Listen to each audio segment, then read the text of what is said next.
3 days. 3 days till Texas Longhorn football. What's up, guys? BK Brad Kellner. Today is Wednesday, September 1st, 2021. We made it to September. College football season is officially upon us. Of course, we had some games last weekend, but we've got a bunch of games all throughout this weekend. There's actually a game tonight that's probably going on as you guys are watching this video. UAB taking on Jacksonville State. That's your game on Wednesday. You've got a bunch of games tomorrow. Some games, obviously, the Longhorns and so many other teams open up their 2021 seasons on Saturday, but we made it to September. College football, the NFL, they're here. It's a beautiful thing. It is a beautiful thing. Please like this video if you haven't already. Please subscribe to this channel if you haven't done that, and tap that little notification bell next to the subscribe logo so you're always informed whenever I release new content. And our countdown to kickoff continues. We've been taking a look at some of the biggest questions facing the Horns going into 2021. We did a live chat earlier this week. Definitely check that one out if you missed it. We talked about the decision from Steve Sarkisian to go with Hudson Card as this team's starting quarterback this Saturday against Louisiana. The redshirt freshman winning the job over the redshirt junior. Sark saying both guys will play on Saturday. Sark also not giving a supreme vote of confidence to Hudson Card because he said, well, we'll kind of reevaluate things after this week. Like Sark basically just committed to Hudson Card for this Saturday and this Saturday only. We talked about that in the live chat. Definitely check that out. That will, I assume, be a recurring topic of conversation on this channel throughout the course of the season. I think we're all curious to see how often both quarterbacks play against the Ragin' Cajuns this weekend. So check that out. Check the entire series of the 12 questions facing the Longhorns leading up to the 2021 season. 3 days away from kickoff, though, before we dive into today's subjects, we've got to continue our countdown with the best Longhorn players at each jersey number. So I didn't drop a video yesterday. Got a little bit swamped with some other stuff. So the best fours in school history, because we were 4 days away from kickoff yesterday. Roy Williams has to be near the top, if not at the very top of the list. The all-time leader in receiving yards and touchdowns at Texas. Kenny Vaccaro, very, very good number 4 as well. I'm always partial to Limas Swede for being a part of the national title team and having that game-winning touchdown catch in the final couple of minutes in Columbus in the second game of that 2005 season. Those are some of your best number 4s. If I missed anybody, feel free to comment below and let me know. And then number 3, 3 days away today from kickoff, Nasty Nate. Nathan Vasher, 2-time All-American defensive back, one of the best return men in college football history. Also made a pretty nice career at that in the league as well. He's probably your best number 3 ever. You've got the Mitchells, Sean and Hodges, both down the number 3, two elusive, explosive players during their times at Texas. Jordan Hicks, the rare linebacker, rocking the number 3. He's obviously made a pretty solid NFL career for himself too. Those are some of your best number 3s in school history. But yeah, y'all let me know. I'm sure there are a couple of names that I missed, but probably Roy Williams, your best 4 in school history. Probably Nasty Nate, Nathan Vasher, your best number 3 in program history. All right, guys. By the way, this video is brought to you by Last Stand Hats. You see the discount code scrolling across the bottom of your screen. BK10 at checkout for 10% off your purchase. Should have mentioned that at the beginning. That's on me. We're talking personnel today, more specifically personnel packages in today's video. And we'll look at both sides of the ball here. We'll start with offense. The depth chart was released earlier this week, and a couple of things stood out to me. Obviously, Hudson Card being the starting quarterback is the most noteworthy thing. Some other things that were interesting, the tight end position, not seeing Jatavion Sanders on the 3 deep at tight end was a little bit surprising. Your order there was Cade Brewer, number 1, Jared Wiley, or Gunnar Helm, the true freshman from Inglewood, Colorado. I don't know if you could say Inglewood, always up to no good when you're talking about that Inglewood. But yeah, Jatavion Sanders did not make the depth chart there. Also, Juan Davis, who showed out the spring game, had a really nasty juke of Chris Adamora, and we've heard really good things about Juan Davis throughout the offseason. He's not one of the top 3 guys on this depth chart. What exactly does it mean? Well, in Jatavion Sanders' case, I just don't think he's ready just yet. Hopefully, we don't have to wait until 2022 before we see JT make an impact for this team. But true freshman who was not in early for the spring has to learn this entire offense, has to kind of learn this position. was more of a receiver. He played both ways in high school, but when he was on offense, more of a wide receiver than a tight end. So I'm sure the blocking is taking some time for JT Sanders to figure out. There's a little bit of a learning curve having to learn a new position. So, not quite there for Jatavion Sanders just yet. I was hoping he would be there. I was hoping he could be a guy who could make an impact this Saturday. And who knows, just because he's not on the depth chart, maybe we could see him in some form or fashion this weekend. But I doubt it. Once again, hopefully it's quicker rather than later for Jatavion Sanders before he can make an impact for that team. But yeah, more in terms of personnel packages, like I'm just curious. We've been talking about this on this channel. And when I was doing a show in Austin, we talked about it a lot. The personnel packages for this team, like the deepest position group on offense, and in my mind, the deepest position group on this football team is running back. I mean, you've got one of the best in the country in Bijan Robinson. We know how good and capable Rojo is as a backup. Keelan Robinson coming over from Alabama. That guy can be a gadget guy. He can be a weapon out of the backfield as well. Jonathan Brooks, a freshman, but Mr. Texas football last year. You've got some talent. You've got some depth in that running back room. And I want to know how many of those guys will be on the field at the same time. Like, we know there's going to be at least one running back on the field most of the time, but will we see more 21 personnel? Will we see 20 personnel? Will we see 22 personnel this year from Texas?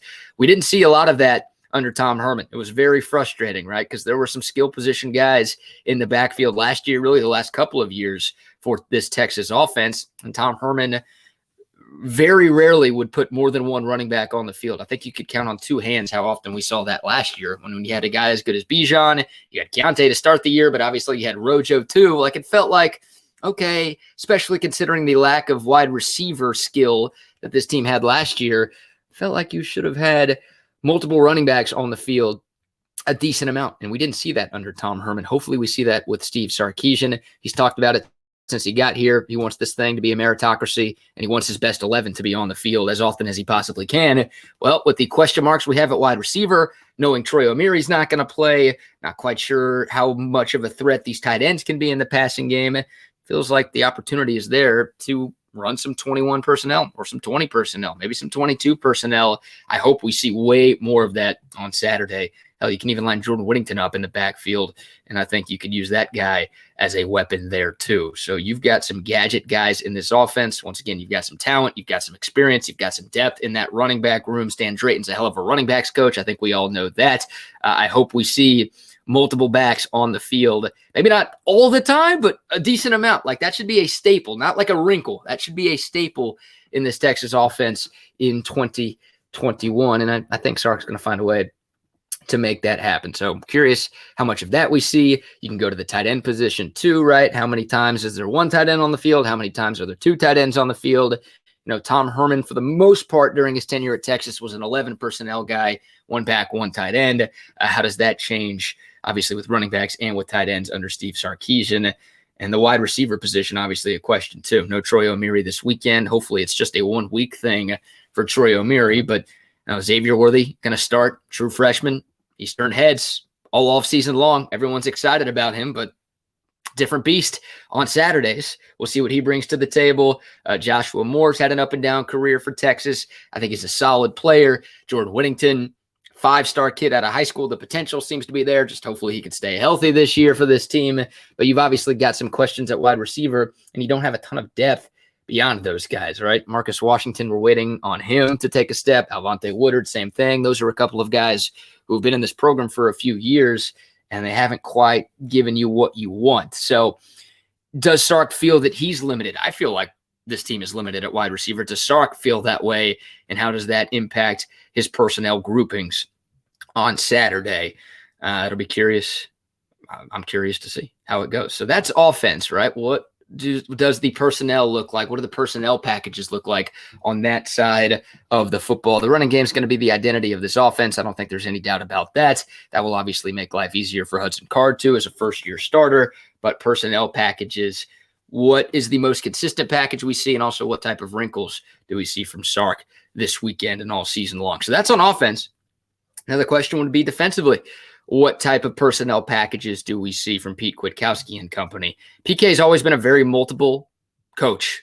A lot of 2-4-5. He'll go with some 3 down fronts. He'll go with some 4 down fronts. And he's got some options here at Texas. There are obviously areas that are stronger for this Texas defense than there are some others, but PK, fascinated to see how he finds a way to get his best 11 on the field, because he's talked about that, just like Steve Sarkisian has talked about that, wanting to get his impact guys on the field as often as possible.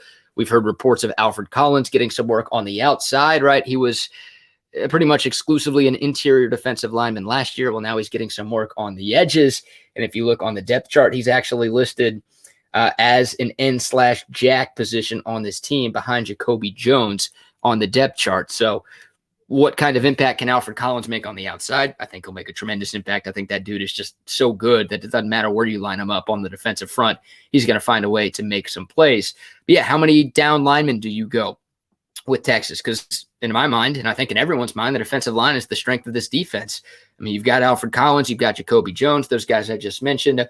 Obviously, up the middle, Keandre Coburn and Moro Ojomo and Tavondre Sweat. I mean, that's arguably the deepest interior defensive line in the Big 12, and maybe even beyond that. I mean, you're talking potentially a top 10 interior defensive line in all of college football. You've got skill, you've got experience there. Of course, Vernon Broughton, too. We would like to see him take a step in year 2. And then Ray Thornton kind of on the other side. So, yeah, how many down linemen do we see from PK's defense, and how multiple does he get, especially with all of the weapons that he has on this defensive front? Once again, talent, experience, some depth up there.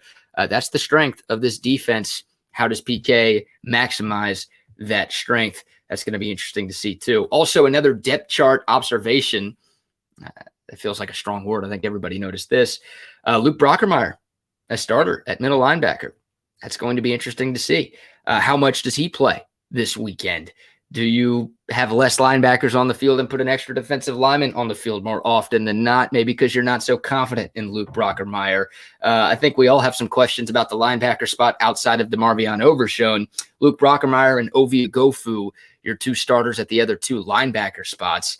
I did find it interesting. There are actually 12 starting positions for the Texas depth chart. So obviously you can't play with that many guys, but they put 4 down linemen, they put 3 linebackers, and they put 5 secondary pieces. So they put the nickel corner there. They also put 3 linebackers there too. So pretty comprehensive depth chart from Steve Sarkisian going into week 1. But yeah, how does he maximize the talent on that defensive line and maybe minimize some of the weaknesses that could be there with the linebackers on this team?